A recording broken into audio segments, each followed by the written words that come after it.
हीरा भाई इतनी पीड़ा व्यक्त यहाँ पर करेंगे। ये पीड़ा तो मैं व्यक्त करने वाला था। मैं इनको धन्यवाद देता हूँ कि जब तक इस तरह की खरी बात पार्टियों के सामने नहीं करोगे, अरे क्या हो जाएगा। ये समाज हमारा है, वोट बैंक हमारा है। अरे हमारी होलसेल की दुकान और उसके बावजूद भी परचूनी और फुटकर की जिनकी दुकानें नहीं है वो हमारे से संख्या में कम है, उसके बावजूद भी बहुत कुछ लेकर के चले जाते हैं। और हमारी होलसेल की दुकान वोटों के होने के बावजूद भी हम याचक को भिखारी बनकर के उनके सामने खड़े रहते हैं और हमें तवज्जो नहीं मिलती। मैं जिस विधानसभा सीट से 15 साल से हम भी मांग रहे हैं, ऐसी कोई विधानसभा सीट नहीं है पाली, जालौर, सिरोही, बाड़मेर और नागौर के अंदर जो 30,000 से 50-55,000 तक का वोट बैंक नहीं है। इनकी ईंट से ईंट बजा देना, चाहे वो भाजपा है, चाहे कांग्रेस है, चाहे कोई और पार्टी है। हमारे पीछे अगर समाज है तो ये पार्टियां हमारी कीमत करेगी, वरना साथियों हमें ये पता है, मेरा 43 साल का अनुभव है, कोई फर्क नहीं पड़ता। और जब तक विपरीत धारा में नहीं चलोगे, हीरा भाई ने ठीक कहा है, तब तक आपकी कीमत होने वाली नहीं है। हिम्मत कीमत हो, बिन हिम्मत कीमत नहीं, करे न आदर कोई, रद कागज ज्यों राजिया।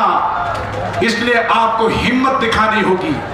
और मैं आप लोगों से निवेदन करता हूं, इस महाकुंभ के अंदर जितने लाखों लाखों तादाद में पधारे हैं, साथियों टांग खिंचाई मत करना। जो आवाज का बंदा चाहे वो निर्दलीय खड़ा होता है, जिसको टिकट मिलता है, एक बार दिखा दो इन पार्टियों को कि समाज के अंदर इतनी बड़ी ताकत है। और जब आपके निर्णायक स्थिति का वोट बैंक है तो किसकी चिंता करते हो साथियों। जो आपसे संख्या में कम है वो 5-5 टिकट इस जोधपुर संभाग के अंदर लेकर के आ जाता है और बड़ी संख्या का वोट बैंक मुंह ताकते रह जाते हैं। बातें कहने को बहुत है साथियों, और आज हमारी पीड़ा है। 5 आपके जो यहाँ पर हमारे संत महात्माओं ने मुद्दे बताए, उसके साथ में मेरा निवेदन है कि केंद्र की सरकार, राजस्थान की सरकार ने आपको 5% का आरक्षण दे दिया। मोदी जी ने बिना किसी संघर्ष के, बिना किसी रोड के ऊपर के उतर के 10% ईबीसी को आरक्षण दे दिया रातों रात साथियों। तो क्या मोदी जी 9वीं सूची के अंदर हमारे आरक्षण को दर्ज नहीं करवा सकते? ये भारतीय जनता पार्टी के लोगों को सोचना होगा, वरना आपको इलेक्शन में जवाब देना होगा। और मैं यहाँ पर उनके उच्च नेता जो बैठे हैं, हमारी 9वीं सूची के अंदर हमारा आरक्षण जोड़ा जाए।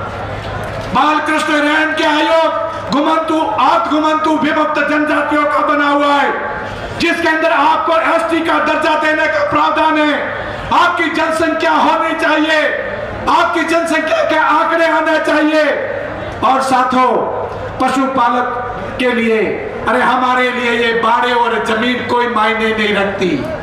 इतने हम कमजोर नहीं है कि हम बाड़े और जमीनों के लिए सरकार के सामने अच्छी बात है सरकार दे।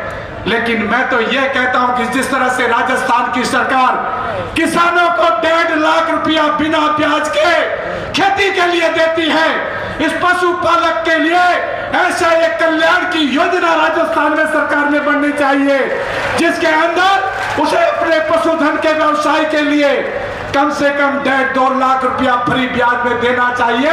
6 महीने में जमा कराए, जब चाहे तो उठाए और अपने पशुधन का विकास करे।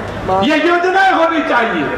हमारा एक ग्वाला जो डाली काटते हुए गिर करके मर जाता है, उसका परिवार अंधेरे में डूब जाता है, एमपी के अंदर जाते हैं, उनके लिए कानून लाते हैं और वहां पर उसको टैक्स चुकाना पड़ता है। 2 मिनट लूंगा।